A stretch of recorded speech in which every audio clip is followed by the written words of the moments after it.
सद्बुद्धि, सन्मार्ग और कार्य का संकल्प देना, अडिग रहे विश्वास तुम पर, ऐसा अंतः कर देना, मेरे हृदय में आने में तुम्हें कोई संकोच न हो।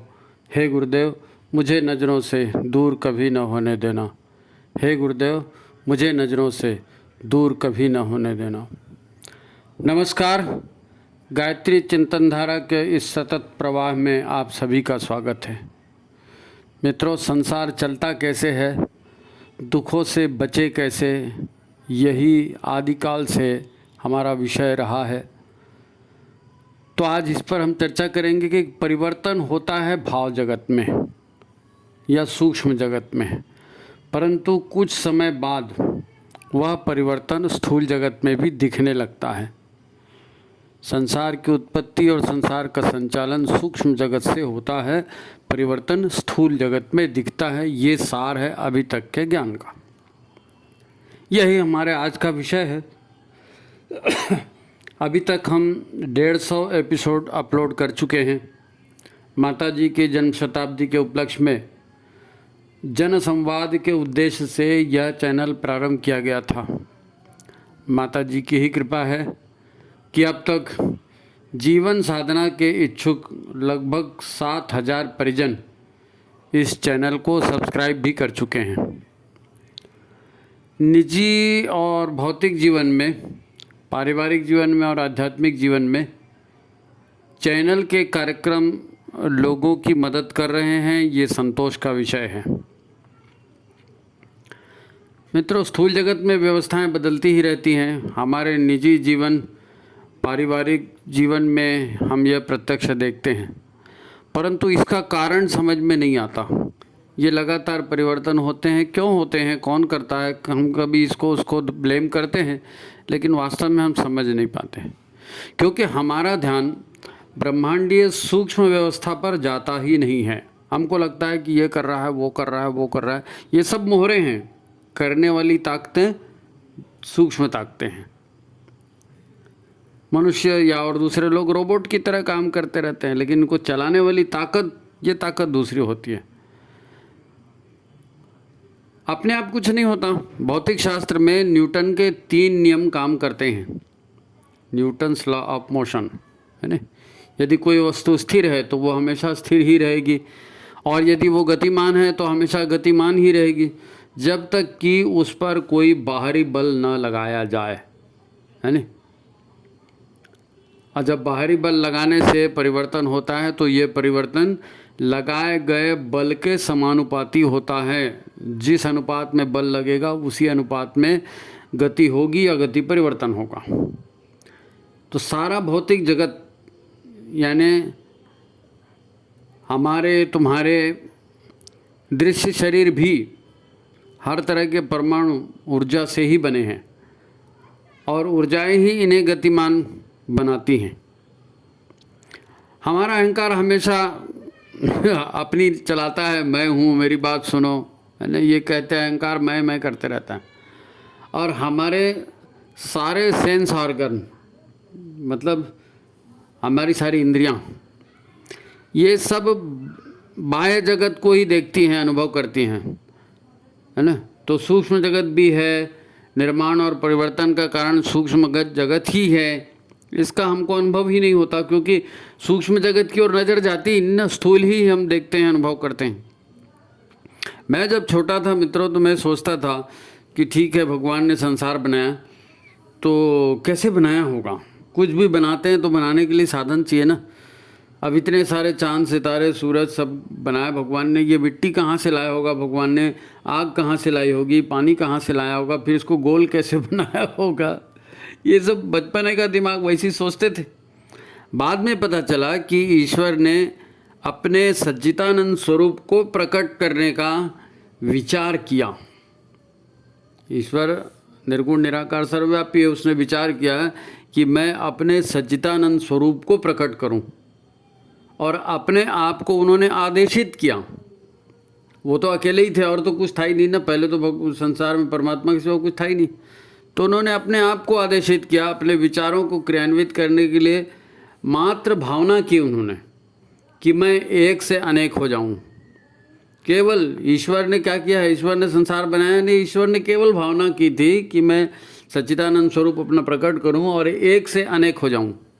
बस इसी भावना से ओंकार नाद की शुरुआत हुई।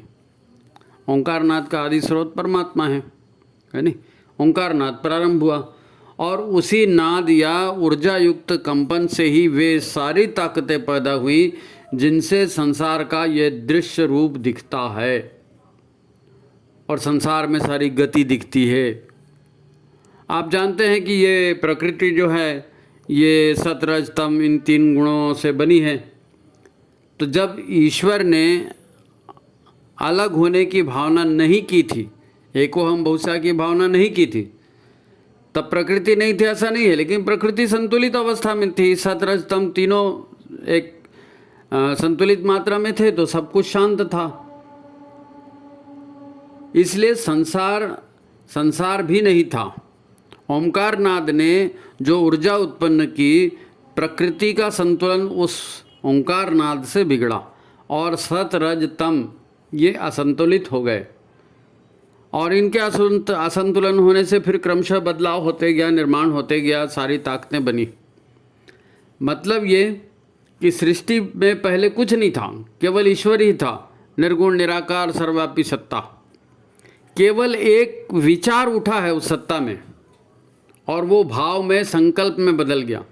एक विचार जो ईश्वर के मन में उठा वो भाव में बदला, संकल्प में बदला, तो देखते ही देखते लाखों सूर्यों से युक्त ये इतने बड़े ब्रह्मांड की रचना हो गई। ये कोई जादू नहीं है। ऊर्जाएं जब काम करने लगती हैं तो सारा सीन बदल जाता है।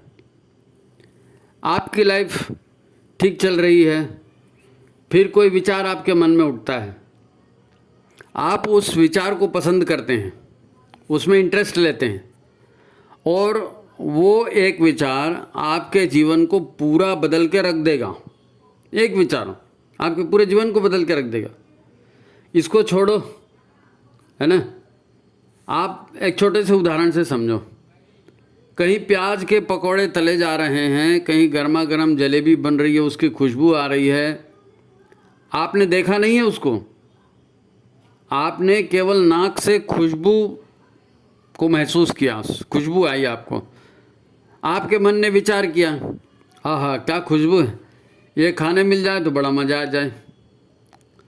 अब ये मन वहाँ पर टिका विचार पर और खाने का उसने भाव बनाया, उस विचार पे ऊर्जा लग गई और ऊर्जा लगते ही काम शुरू हो गया। क्या काम शुरू हुआ? मुंह में पानी आ गया, बिना देखे पानी आ गया, क्योंकि वो विचार और उसमें प्राण जुड़ गए तो फिर क्रिया में परिवर्तित हो गया पूरा और पानी अचानक मुंह में आ गया, है नहीं। आप किसी गोलगप्पे वाले की चर्चा करते हैं, वो इतना अच्छा बढ़िया गोलगप्पे का पानी बनाता है, तो इतना सुनते सुनते कई लोगों के मुंह में पानी आ जाता है, पानी भर जाता है। ये क्या है? आपके मन में एक भाव उत्पन्न होता है, ये भाव का चमत्कार है नहीं। लोग गंदगी बदबू से गुजरते हैं तो आपने देखा होगा कि एक तरफ मुंह करके थूक देते हैं, क्योंकि उसे देखकर घृणा का भाव पैदा हो गया और उस घृणा के भाव ने कहा अरे गंदगी है, चलो इसको बाहर फेंको, थूक दिया उन्होंने, है नहीं। किसी महिला के शरीर को पुरुष का शरीर बना देना आसान काम नहीं है। किसी स्वस्थ पुरुष को सुंदर महिला का रूप दे देना ये भी कठिन है, परंतु आत्मा सहज ही अपना स्वरूप बना लेती है।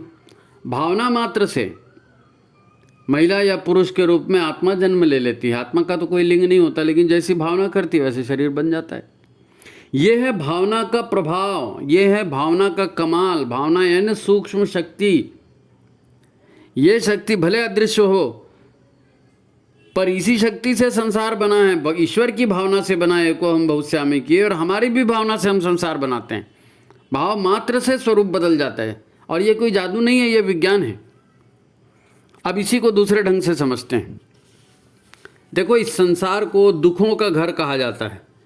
गुरु नानक देव का एक सूत्र है, नानक दुखिया सब संसार। तो वो संसार को कोई नरक नहीं बता रहे हैं, वो कह रहे हैं कि संसार दुखियों से भरा हुआ है। भगवान ने तो जीवन के लिए आवश्यक सारे साधन बनाए, उसके बाद इंसान को निर्माण किया है ना। सारे इंसान साधन पहले बने, बाद में इंसान बना। तो इंसान को तो स्वस्थ, सुंदर और प्रसन्न रहना चाहिए, क्योंकि भगवान ने सारी सुविधाएं दे दी। पर संसार दुखी है। क्यों दुखी है? लोग हमेशा असंतुष्ट दिखते हैं, बीमार दिखते हैं, रोते हुए दिखते हैं। क्यों दिखते? तो हैं। एक शायर कहता है, कभी किसी को मुकम्मल जहां नहीं मिलता, है नहीं, कभी किसी को मुकम्मल जहां नहीं मिलता, कभी ज़मीन तो कभी आसमान नहीं मिलता। तो ये संसार की हकीकत है। चाहे गुरु नानक ने वो बात बताई हो, चाहे एक शायर कह रहा हो, जो हकीकत दिख रही है उसका वर्णन हो रहा है। अब सभी लोगों का हाल ऐसा ही है, तो लोग कह देते हैं कि ये भगवान की माया है, और फिर गाना भी शुरू हो जाता है। गाना लिखने वाले कुछ भी गाना लिखते हैं, गाने लगते हैं और इमोशनल हो जाते हैं उसी पे। दुनिया बनाने वाले, क्या तेरे मन में समाई, काहे को दुनिया बनाई, काहे बनाए माटी के पुतले, न जाने क्या क्या है, काहे को दुनिया बनाई। तो सबका मतलब तो यही है ना कि भगवान ने हमें जन्म देकर मुसीबत में डाल दिया। अब ध्यान से सुने, ऐसा सोचना ही गलत है कि भगवान ने हमें मुसीबत में डाल दिया। भगवान तो करुणा निधान है, सबके माता पिता स्वरूप हैं, जिसने हमारे जन्म से पहले ही हमारे जीवन की आवश्यक सारी चीज़ें पहले से बना दी, उसके बाद हम आए। फिर भी आप उसको दुष्ट बोलोगे कि भगवान ने दुख दिया। भगवान ने दुख नहीं दिया। हाँ, ये संसार माया मात्र है। माया इसको इसलिए कहते हैं कि भगवान की भावना मात्र से बना है, अस्थाई है। अस्थाई है संसार, भगवान की माया से बना है। जिस दिन भगवान की माया होगी, भगवान समेट भी लेगा, इसलिए इसको माया कह देते हैं कि भाई भगवान की रचना, भगवान का संसार। परंतु भगवान की इस माया से ही तो वर्षा होती है, वनस्पतियाँ होती हैं, साल भर पीने का पानी मिलता है, साल भर खाने को अन्न मिलता है, नदी, पहाड़, सुंदर झरने दिखते हैं, सूर्योदय का सीन, सूर्यास्त का सीन, सारी सुंदर छवि दिखती है, भगवान ने दिखाई है। भगवान ने आपको पति दिया, भगवान ने आपको पत्नी दी, सब तो दे दिया भाई। खुद भगवान की माया है ये, उनने दिया, पैदा किया, आपको खुश रखने के लिए सब दिया ना। हमारी एक आदत हो गई है, हम अपनी गलती नहीं मानते और दूसरे की गलती देते हैं, यहाँ तक भगवान को भी गलत कह देते हैं। ये हमारी गलती है भाई। भगवान की माया तो कल्याणकारी है, हमको भ्रष्ट किया खुद हमारी माया ने। हमारे पास भी तो मन है ना, हम भी तो विचार करते हैं, हम भी तो भावना करते हैं, और विचार और भावना से अपना संसार बना लेते हैं। तो जैसे भगवान ने माया बनाई है, मायावी संसार बनाया, ऐसे हमने भी अपनी माया से अपना एक संसार बना के रखा है। हर व्यक्ति ने अपनी अपनी माया से अपना अपना अलग अलग संसार बना के रखा है। हम भी तो अपने मन, बुद्धि और भावना से अलग दुनिया बनाते हैं। हम में से हर एक की एक अपनी अलग दुनिया है नहीं? अब भगवान की दुनिया से तकलीफ नहीं होती, तकलीफ अपनी माया से होती है नहीं? अब हाँ, आपने अपनी माया से जो भी कैरेक्टर बनाए हैं, जो भी पात्र बनाए हैं आपके संसार में, ये पात्र आपको परेशान कर रहे हैं। भगवान तो परेशान नहीं कर रहे ना। भगवान क्या करेगा? अरे आप संसार, अपना संसार बनाने के आपने संबंध बनाए, ठीक है, संबंध बनाना चाहिए, कोई गलती नहीं है। पर आप ईश्वर की दुनिया में रहते हो तो उसके नियमों का भी तो पालन करोगे ना, कि अपने संसार को अपने हिसाब से चलाओगे। ऐसा नहीं होता ना। पिछले एपिसोड में वो धर्म के जो 10 नियम अपन ने बताए थे, उसको दोबारा देख लो। धर्म के अनुसार चलना है, धर्म पर चलने से सबकी रक्षा होती है नहीं? भगवान ने तो एक शरीर को एक शानदार मशीन बना दिया। अब आप ट्रैफिक रूल फॉलो नहीं करोगे, मशीन को ठीक से चलाओगे नहीं, तो एक्सीडेंट तो होगा। सबके जीवन में एक्सीडेंट हो रहे हैं और समझ में नहीं आ रहा है, क्योंकि सूक्ष्म ताकतें, आपकी भावनाएं, आपके जो है ना सोच, आपके विचार, यही तो परिवर्तन ला रहे हैं। इसी से दुख तकलीफ हो रही है, आपकी माया से, है नहीं? आपकी माया बड़ी खतरनाक है। आपने अपनी माया से भावनाओं का सागर बना लिया है। भवसागर कहते नहीं, भवसागर, भवसागर में फंसे तड़प रहे हैं, भवसागर में डूब रहे हैं, ये कहते हैं ना। तो ये भवसागर किसने बनाया? हमने अपनी भावनाओं से अपना भवसागर बनाया और अब हम उसमें डूब रहे हैं। अपने ही भवसागर में खुद ही डूब रहे हैं। वो एक अपना प्रज्ञाबीत याद है, भवसागर में भटकी भटकी थकी जीव आत्मा, ज्ञान का दीप जला दो मिले परमात्मा। ये गीत याद है ना?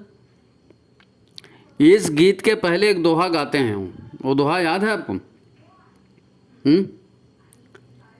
वो दोहा बहुत क्लियर कहता है कि भवसागर कैसे बना और कैसे हम उसमें भटके।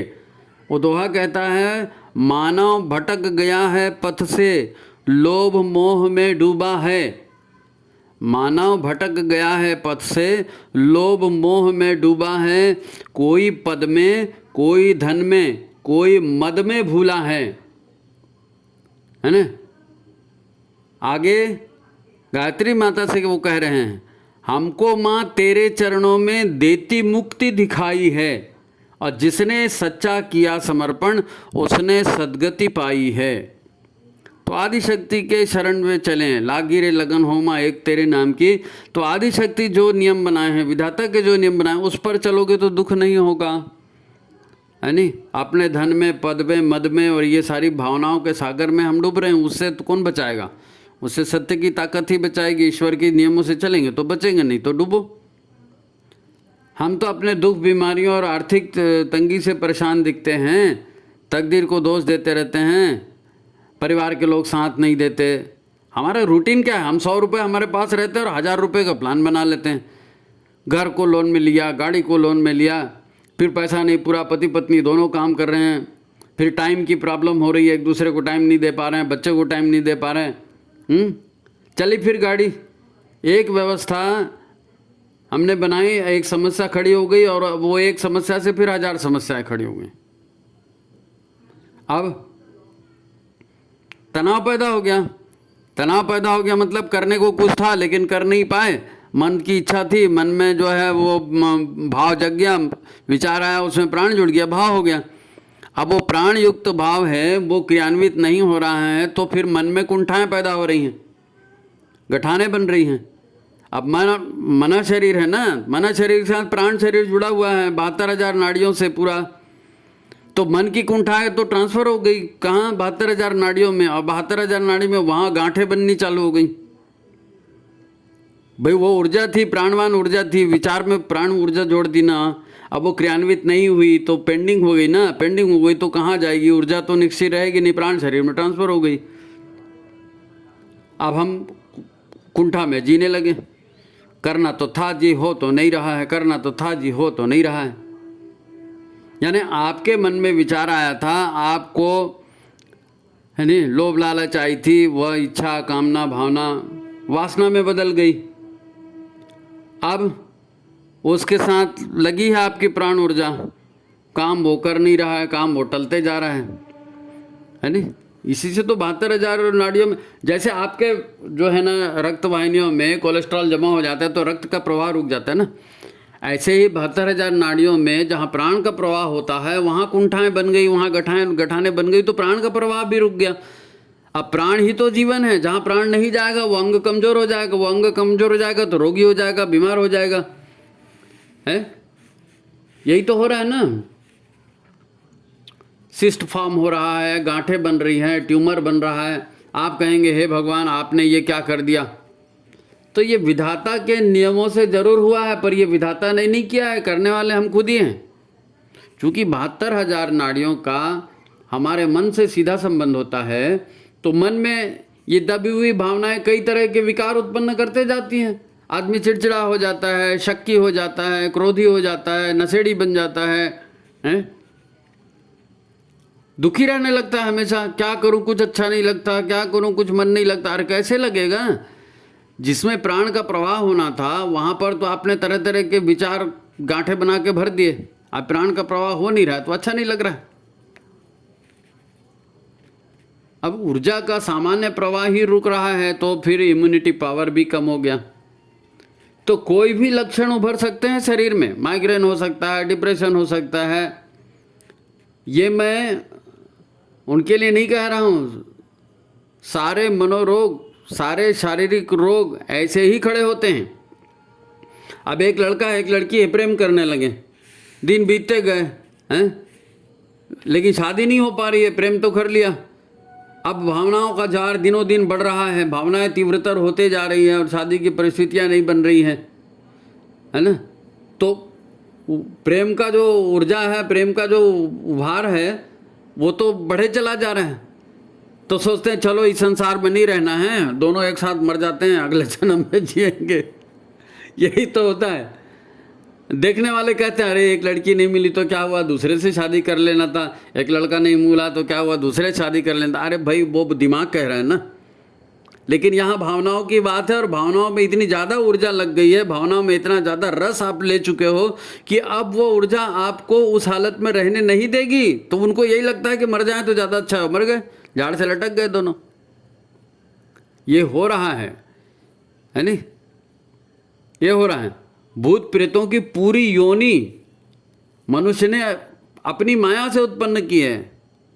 भूत कौन होते हैं, कैसे बनते हैं भूत? मन की किसी तीव्र भावना या वासना के रहते ही, है ना, वो जी रहे हैं, वासना के रहते हैं, बिना शरीर के, स्थूल शरीर नहीं है, सूक्ष्म शरीर के साथ जी रहे हैं। कामना तीव्र है, और उसी स्थल पे विद्यमान है, वहीं मंडराते रहते हैं। कोई खंडहर में है, कोई झाड़ में है, कोई कहीं तालाब में, कोई कहीं है? कारण कुछ भी हो सकता है। धन में इंटरेस्ट लग गया, बदला लेने की भावना हो गई, घृणा की भावना हो गई, अधिकार का भाव हो गया, विचार भाव बन गया, भाव परवान चढ़ते गया, तीव्र वासना में रूपांतरित हो गया और शरीर भी छूट गया, फिर भी वो वासना खत्म नहीं हुई। तो बिना शरीर के भटक रहे हैं। पूरी प्रेत योनि इसी तरह बनी है।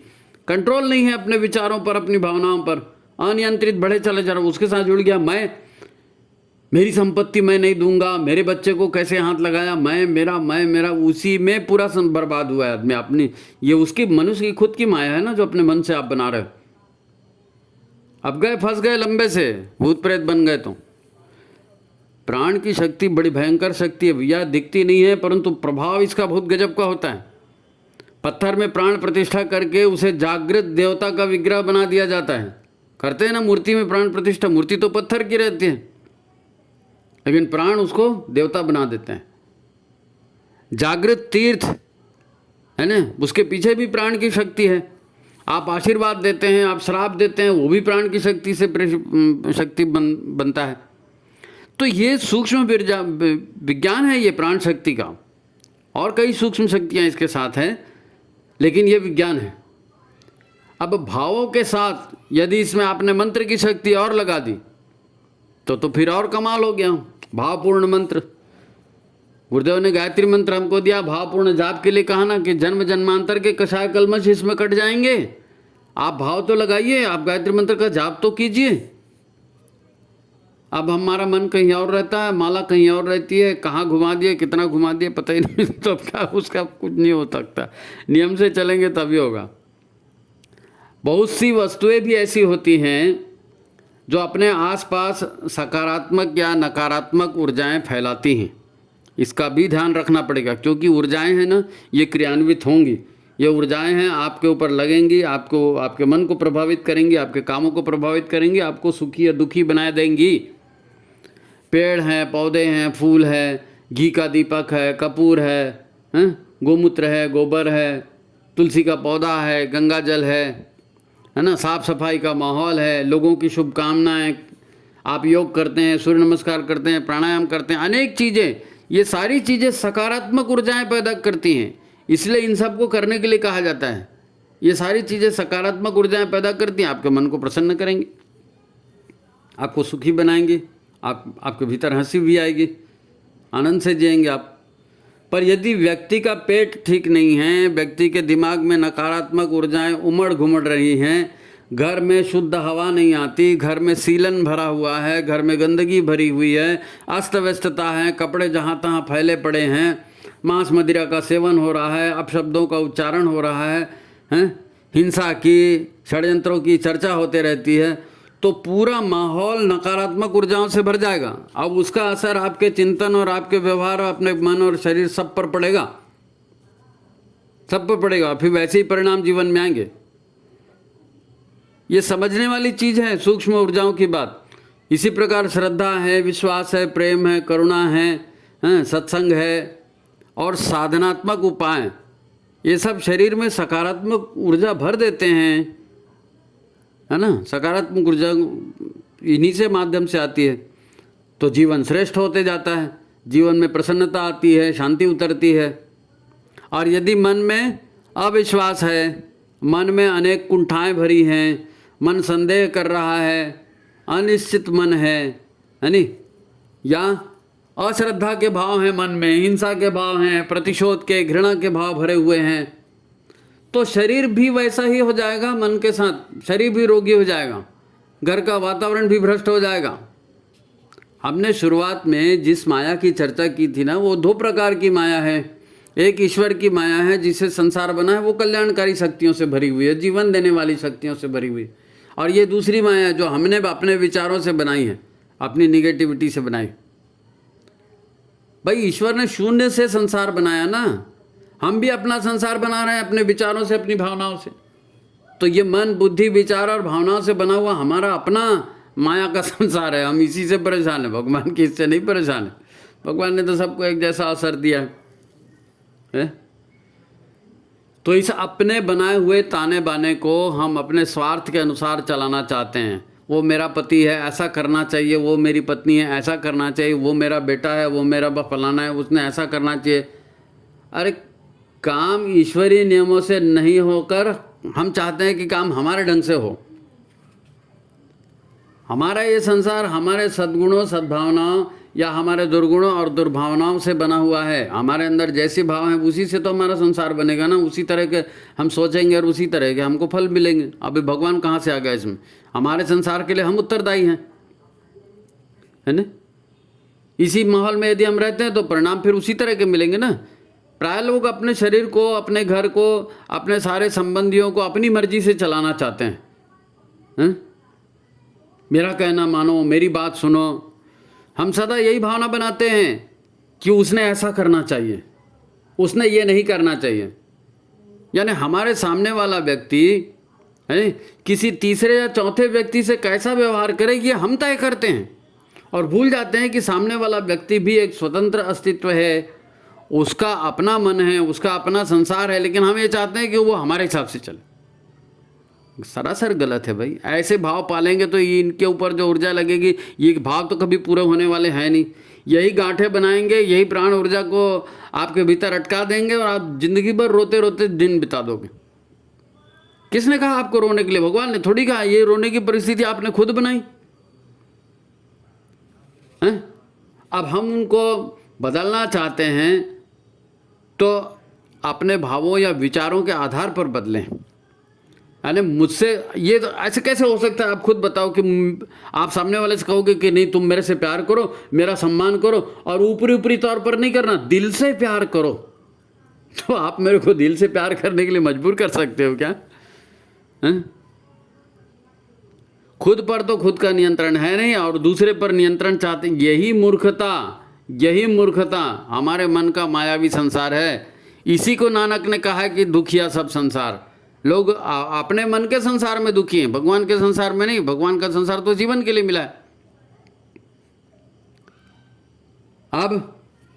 अब एक आखिरी बात ध्यान से सुनिए। आखिरी बात, बार बार कहा गया कि ईश्वर निर्गुण, निराकार, सर्वव्यापी, सर्वोच्च सत्ता है। वो कण कण में व्याप्त सत्ता है। अब ऐसी ही देव शक्तियाँ भी हैं, 33 कोटि की, 33 तरह की देव शक्तियाँ भी हैं। तो ईश्वर की भाव से सृजन हुआ। जैसे सूर्य होता है ना, हम सूर्य को जल चढ़ाते हैं तो क्या बोलते हैं? सूर्य देव सहस्त्रांशो तेजो राशे जगत पते अनुकंपाय माम भक्त्याम, ऐसी तो बोलते हैं ना। तो सूर्य तो एक है, लेकिन उसका तेज सहस्त्रों किरणों के माध्यम से प्रकट हो रहा है। वैसे ही परमात्मा एक है, लेकिन परमात्मा की अनुकंपा हमको विभिन्न देव शक्तियों के माध्यम से पोषित करती है। विभिन्न देव शक्तियों के माध्यम से हमारा मार्गदर्शन करती है, हमारा संरक्षण करती है। आप केवल एक सद्विचार करके देखिए, आपको अंतरिक्ष से उसी तरह के विचार आएंगे। आप सोचो, हे भगवान मैं सुबह उठना चाहता हूँ, मैं ध्यान साधना करना चाहता हूँ, हे भगवान, तो आपकी नींद अपने आप खुल जाएगी सुबह 3 बजे 4 बजे, जब आपने संकल्प लिया है। आप करके तो देखो, सारी देव शक्तियाँ आपको सहयोग करने के लिए तैयार हैं। अब शराबी है, उसको कोई पैसा नहीं देता दारू पीने के लिए, लेकिन वो जब तक जी रहा है वो दारू के लिए कहीं ना कहीं से पैसा ले ही आता है, क्योंकि वो मन में सवाल करता है कि मेरे को दारू पीना है, अब मैं कहाँ से लाऊं। तो जितनी दुष्ट शक्तियाँ हैं, वो दुष्ट शक्तियाँ उसको तरह तरह के आइडिया देती हैं, नहीं तो यहाँ से चुरा ले, नहीं तो यहाँ से कर ले, नहीं तो वहाँ से चल ले, नहीं तो भीख मांग ले, नहीं तो कुछ भी कर ले, जो दारू पीनी चाहिए उसको हर तरह की बात बताएंगे। तो दुष्ट शक्तियाँ, देव शक्तियाँ सारी विद्यमान है भाई। आपके मन में जो भाव आ गया है नहीं, जो विचार जिस पर आपने टिका दिया, नहीं साहब मेरे को तो दारू पीना अच्छा है, नहीं साहब मेरे को तो साधना करना अच्छा है, तो जब आप साधना करने के लिए जाएंगे, संकल्पित होंगे, तो सब कहा जाता है ना, संकल्प पूर्वक साधना करेंगे तो सफल होगी, संकल्प नहीं रहेगा तो मन फिर इधर उधर भटक जाएगा। संकल्प का उदाहरण तो शराबी का सबसे अच्छा है, वो मरते तक शराब पीते ही रहता है, आप उसको पैसा दो मत दो, गटर में पड़ा रहेगा, फिर उठेगा, पता नहीं कहाँ से खाएगा, कहाँ से पिएगा, और फिर दारू पी के आता है। उसका वो संकल्प है। मीराबाई कहती है, हेरी मैं तो प्रेम दीवानी, तो हेरी मैं तो शराब की दीवानी, है। तो हमारी नज़रें एक्चुअल में क्या है, हम ये सोचते हैं कि कोई देवी देवता भगवान है, अब उनका पूजा पाठ के लिए, समाज को समझाने के लिए उनका स्वरूप बनाया गया है कि देवी देवता ऐसे होते हैं, लेकिन देवी देवता वास्तव में नहीं होते। ईश्वर भी निर्गुण निराकार सर्वव्यापी सत्ता है, और देवता भी सर्वव्यापी सत्ता है, देवता भी सर्वव्यापी सत्ता है। लेकिन अब लोगों की धारणा है, अब किसी मेंढक से आप पूछो कि हे मेंढक राज बताओ जरा भगवान कैसे होते हैं, तो मेंढक आपको बोलेगा कि अरे मैं तो छोटे से कुएं में रहता हूँ, भगवान तो बहुत बड़े कुएं में रहते हैं, और उनका आकार भी बहुत बड़ा है, मेरे जैसे कुएं में तो वो घुस भी नहीं सकते। अब मेरी तो 2 आँखें हैं, भगवान की 4 आँखें हैं, भगवान के 4 पैर हैं, 4 हाथ हैं, और उनकी जीभ इतनी लंबी है, वो कुएं के बाहर भी कोई कीड़ा चल रहा होगा तो उसको खा जाएंगे। अब उसको भगवान मतलब कोई एक ताकतवरी चीज़ होगी तो वो अपने हिसाब से अंदाज लगाता है ना भगवान का। तो हम भी अपने हिसाब से अंदाज लगाते हैं कि अच्छा विद्या की देवी है, वो कहीं फूल पे बैठी मिल जाएगी। तो फूल पे कोई बैठ सकता है क्या? आप बैठो कमल के फूल में पूरा डूब जाओगे। लेकिन ये समझने समझाने के लिए प्रतीकात्मक बनाया। अब हमारी इंद्रियां बाहर देखती हैं ना, दिक्कत ये है हमारे इंद्रियों को सूक्ष्म शक्तियों को पहचानने की आदत नहीं है। अब पहचानने की आदत नहीं है तो हम यही सोचते हैं कि हाँ भगवान है ना, इसको नारियल चढ़ाते हैं, हाँ ठीक है चढ़ा दो, इसको फलाना लाल फूल चढ़ाते हैं, इसको फलाना लड्डू चढ़ाते हैं, इसको दूबी चढ़ाते हैं, इसको बेलपत्ती चढ़ाते हैं, तो इतना इतना चढ़ा दो, अब भगवान खुश। हम भी खुशी खुशी घर चले जाते हैं, हमने तो बेलपत्ती चढ़ा दी, हमने तो लड्डू चढ़ा दिया, हमने तो दुर्वा चढ़ी, हमारा काम पूरा हो गया। अरे भाई लड्डू आपको खाने थे, भगवान को थोड़ी खाने हैं, उसका कौन सा पेट है? उसका कोई पेट नहीं, वो तो दिव्य शक्ति है। अब आपको छोटा सा उदाहरण बताता हूँ। उपनिषदों में उदाहरण आता है, वो ऋषि कहता है, कोई महिला ऋषि है, वो महिला ऋषि जो है ध्यान में बैठी है, अब वो जो स्वास्थ्य देने वाले देवता है ना, क्या नाम उनका, अश्विनी कुमार, अश्विनी कुमार, वो अश्विनी कुमारों से प्रार्थना करती है और वो कहती है कि हे अश्विनी कुमार, आप संसार के करोड़ों लोगों का स्वास्थ्य संरक्षण करते हो। ऋषिका कह रही है, वेद में प्रश्न कर रही है कि आप संसार के करोड़ों लोगों का स्वास्थ्य संरक्षण करते हो अश्विनी कुमारों, तो मेरे को आप बताइए कि आपका रथ कौन सा है, आप किस रथ से चलते हो, उसमें किस तरह के घोड़े जूते हैं। अब आप अश्विनी कुमार को यदि आप ये मान के चलेंगे कि 2 लड़के हैं तो मुश्किल है ना, 2 मुश्किल है। वो देव शक्तियां हैं और देव शक्तियां सूक्ष्म शक्तियां हैं, कल्याणकारी शक्तियां हैं। आप उसको अपने जैसा मत समझो भाई, मोटरसाइकिल में जाएगा कि हीरो होंडा में जाएगा कि कार में जाएगा, हवाई जहाज में जाएगा, ऐसा नहीं है, ऐसा नहीं है। अब छोटा सा उदाहरण है अग्नि।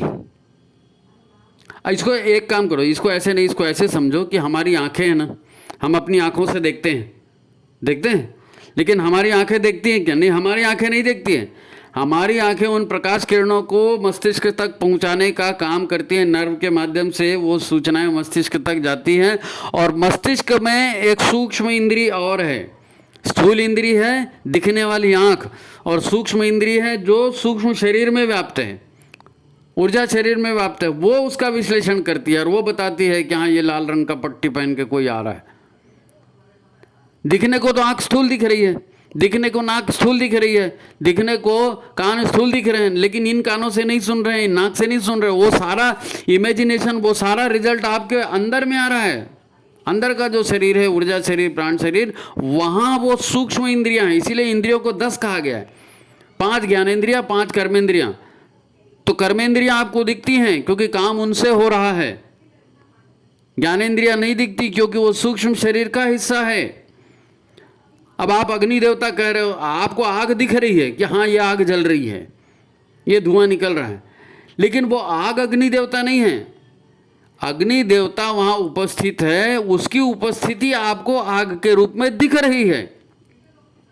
आप जल को देखते हैं, वो वरुण देवता है, तो जल आपको दिखता है, जल को आप हाथ लगा रहे हो, लेकिन वरुण शक्ति को आप हाथ नहीं लगा रहे हो, पवन शक्ति को आप हाथ नहीं लगा रहे हो, इंद्र को आप हाथ नहीं लगा रहे हो।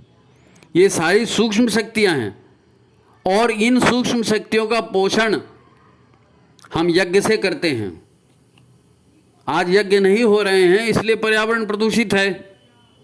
यज्ञों से पर्जन्य बरसता है, बोलते ना, यज्ञों से पर्जन्य बरसता है। मतलब क्या होता है, यज्ञ में जो आप घी और चावल और हवन सामग्रियों की, जड़ी बूटियों की जो आहुतियाँ डालते हैं, ये आहुतियाँ अग्नि में जल जाती हैं। दिखने को तो लोग कहते हैं अरे तुमने लाखों टन घी जला दिया, तुम तो बेवकूफ़ हो, उसे किसी को खिला देते तो हेल्थ बन जाती। लेकिन ऐसा नहीं है, हम यज्ञ की आहुति अग्नि में दे रहे हैं, अग्नि में उसका विखंडन हो रहा है, अग्नि में वो टूट रही है।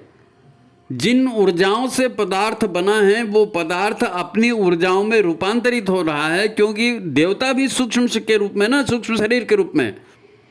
तो उन सूक्ष्म शरीर को ये स्थूल चीज़ें थोड़ी खानी है जी, वो पेटे ही नहीं है, उसमें कैसे खाएंगे।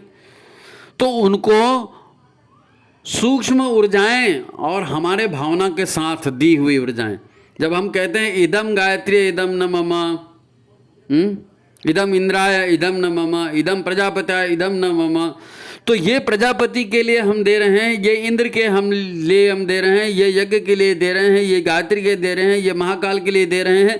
हम उन ऊर्जाओं को फिर से सूक्ष्म रूप में डाल रहे हैं।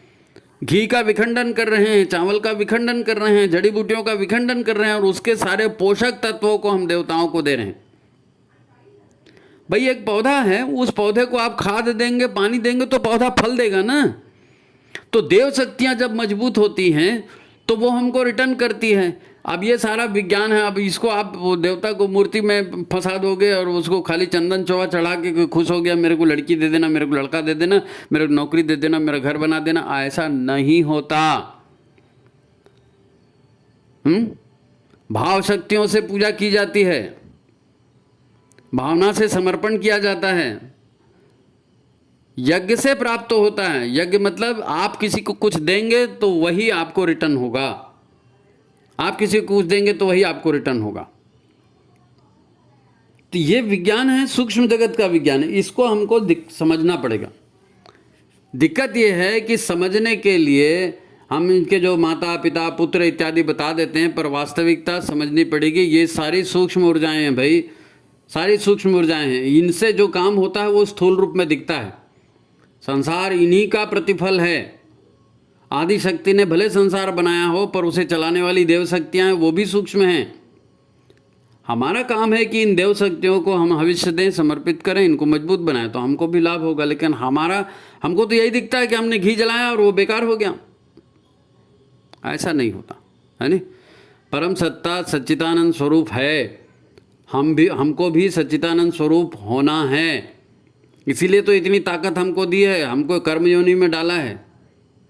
अब ये युग परिवर्तन की बेला है, महाकाल स्वयं गुरु बनकर आए हैं और हमको विनाश से बचा रहे हैं। तो हमको अपना तमस छोड़ना पड़ेगा, हमको अपना अज्ञान छोड़ना पड़ेगा, हमको अपना अहंकार छोड़ना पड़ेगा, और यज्ञ के माध्यम से, सेवा के माध्यम से हमको जीवन चलाना पड़ेगा।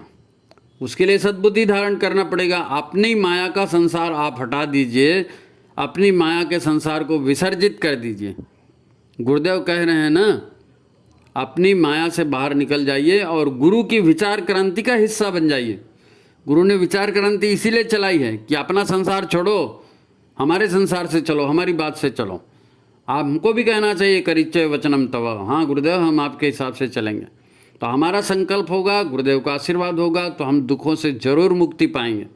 सभी को शुभकामनाएं, सभी गुरु का प्रसाद प्राप्त करें। आज की बात यही समाप्त। मित्रों, वीडियो को लाइक करें, शेयर करें, ज़्यादा से ज़्यादा लोगों तक पहुंचाएं। और लोग अपनी समस्याओं से अवगत करा रहे हैं, लेकिन व्हाट्सअप में आप करिए। फिर से मैं कह रहा हूँ, आप व्हाट्सअप में करिए। जो नंबर यहाँ दिखाया जाता है व्हाट्सअप का नंबर है, इसी पर आप हमें संदेश करें। तो ठीक है, सभी का भविष्य उज्जवल हो, इसी कामना के साथ सभी को प्रणाम, नमस्कार।